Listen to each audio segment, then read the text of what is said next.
McKinney Lions came up short at the Colony. Final score 54-33. Lions now 0-2 on the season as Coach Jeff Smith joins us. And Jeff, this was a game that was much closer than the final score would suggest. From your perspective, how did it get away? Well, I think that the second half, the Colony really tried to exploit some things, that we're struggling with a little bit. And, hats off to the Colony. They did a really good job. They're a good football team. I think they're going to win some football games this year. And we got off to a really good start in the third quarter. We got a 3-and-out. Offense had the ball and thought we had a touchdown play called, and it got intercepted, and it kind of the momentum changed. And, from there things started to kind of, fall apart a little bit for us. And we were in the game well into the third, but, in the fourth quarter, they started running the football on us a little bit, and we had a hard time stopping the run, and it got away from us. Let's check out some of the highlights from Tommy Briggs Cougar Stadium on Friday night. And Jeff, you could not have asked for a better start as one of your upbacks, the junior Marcus Garrett, would take this kick from Nate Fox. Short kick in front of your usual returners, and Garrett would be able to race 85 yards, the opening kickoff, back to the house. Yes, I mean, obviously special teams are really important to us as it is for any coach and any team, and it was great to get off to a good start and score a touchdown in the special teams. 7-0, just like that. The Colony would come back with a touchdown, Garrett Simpson to Gerald Thomas. What was the challenge against this offense? You saw so many formations, and you saw a very balanced offense. Well, I think they're very good up front. They got a good offensive line. I think, as you said, they run many formations, and with that comes the challenge of lining up correctly every single time and not making any mistakes, and they got the ball to their best player.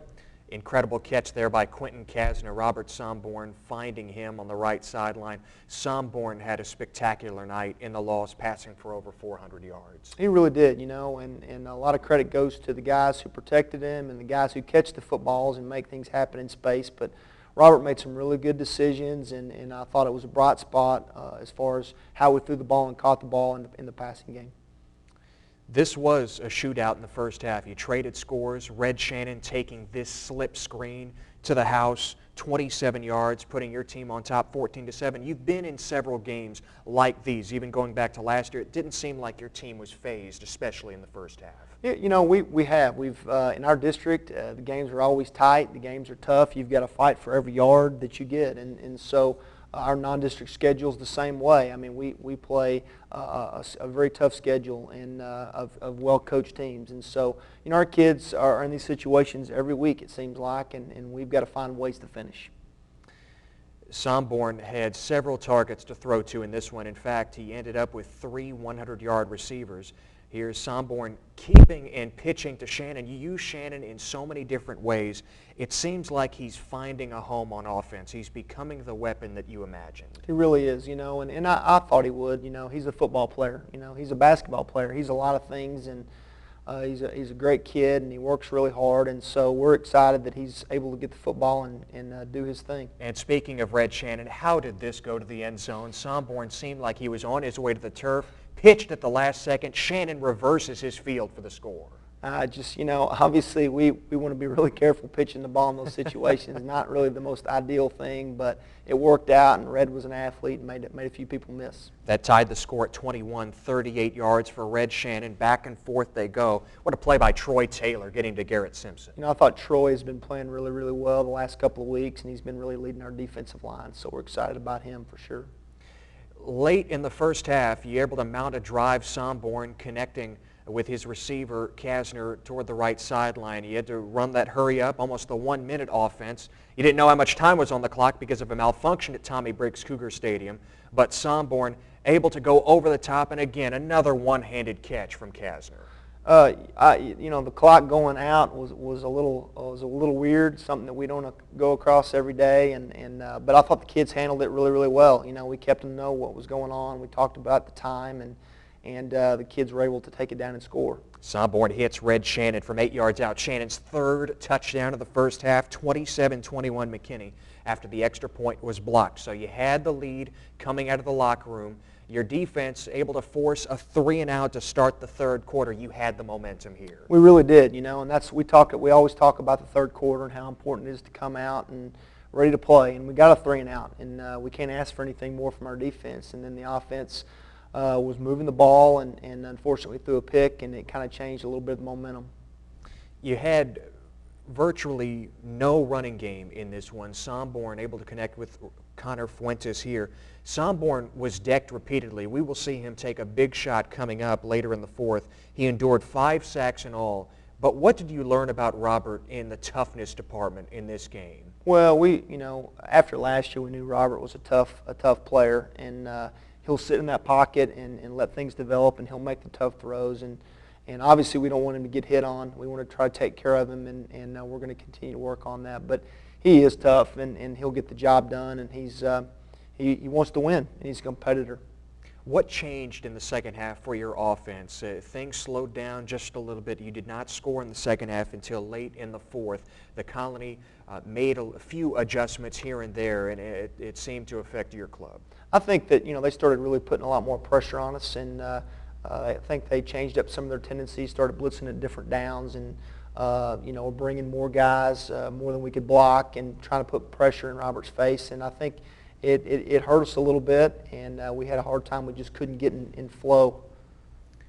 The Colony, as we see there, the big shot on Robert Somborn, but he finds Connor Fuentes on the right side. Fuentes takes it in to finish out the scoring, 54-33, the final score, Jeff. Fuentes, one of 3 100-yard receivers on this night. Connor had only 1 catch in the opener. You say that he has some of the best hands on the team. What did you like about Connor, what Connor showed on Friday? Well, I appreciate Connor just being patient. He does the little things. I've said that before, and he's got great hands, and he understands what we want him to do, and has since last year. But it was just exciting to see him really step up. I thought he had a lot of good yards after the catch, which is obviously what you want out of a receiver, making plays after he catches the football, and he did a really good job of that. About Red Shannon, late in the game, he's hit hard, has to come out, catch his breath just for a moment. But I think that his performance late really epitomizes what you want your team to be about. Somborn, Shannon, several others. The fact that you saw Shannon come back on the field and he blocked an extra point. He was still hustling even though the game was in hand at that point. Even though it is a loss in non-district, you know that you have a bunch of gamers on your team. We do. We've got a lot of great kids, and we believe in them. Obviously, we didn't anticipate sitting here 0-2, having lost to a couple of good football teams. We expected to be 2-0, and that didn't happen. But I know this: those guys are working hard. Our coaches are working very, very hard, and we believe in those kids. And we know that we've got a lot of good things ahead of us. We've just got to get some things figured out. We've got to put 4 complete quarters together. We've got to continue to ramp up the defense and get better. Offense needs to run the football and throw the football. There's things that we need to continue to work on, but I believe we have the kids to do it, and we're just going to continue going to work. You close out non-district this Friday with the Boyd Broncos, another crosstown matchup here in McKinney ISD. It is our game of the week here on 97.5 KLAK.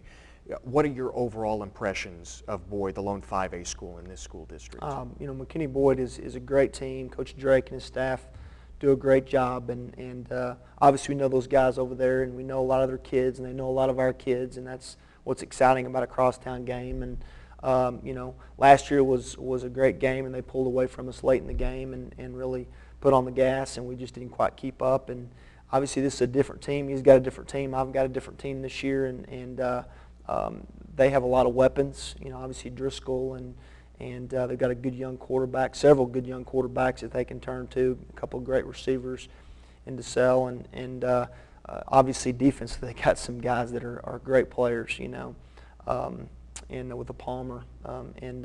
Anyway, so it's going to be a great matchup. Our kids are excited about the challenge. They're excited about playing them, always are, and so it's going to be fun. Yeah, I'm sure you expect a steady dose of that Boyd running game featuring Brian Driscoll. That's where Boyd is able to butter its bread. No doubt. They run the football very well, and we've got to be committed to stopping the run, and we've got a big challenge ahead of us, but we're excited about it. And however, they have a great passing game. They can throw the football, and they're, with a young quarterback, they're trying to get him comfortable, and they're doing a great job of that. And so we've got to be prepared in all phases of the offense. I know sometimes you try to downplay the rivalry element with your kids. What more than anything do you want to see in the non-district finale going into a bye week after this one?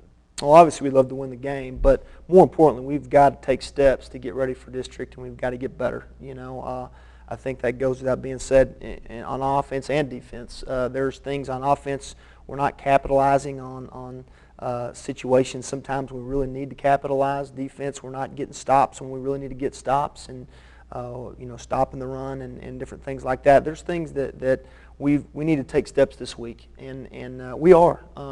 We had a good meeting Saturday and a good weight session. We talked about what we needed to get fixed and work on, and the kids really opened up and are committed. And so we're going to have a great week this week, and I believe we're going to get better, and it's going to be a step in the right direction Friday night.